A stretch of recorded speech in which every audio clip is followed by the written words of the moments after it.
এই মুহূর্তে মুর্শিদাবাদের হরিহরপাড়া থেকে একটি খুবই মর্মান্তিক খবর উঠে আসছে।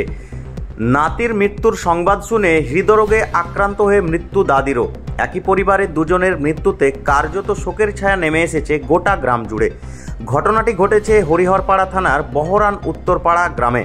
পরিবার সূত্রে জানা যায়, গতকাল মঙ্গলবার রাত্রে পারিবারিক ঝামেলার জেরে শামীম শেখ নামের ওই যুবক বিষ পান করেন। পরিবারের সদস্যরা হাসপাতালে নিয়ে যাওয়ার আগেই মৃত্যু হয় সেই যুবকের। সেই খবর বৃদ্ধা দাদি শুনতে পায়। 20 মিনিটের মধ্যেই দাদিরও মৃত্যু হয়। গ্রামের মধ্যে একই পরিবারের নাতি ও দাদির মৃত্যুতে শোকের ছায়া নেমে এসেছে গোটা এলাকায়।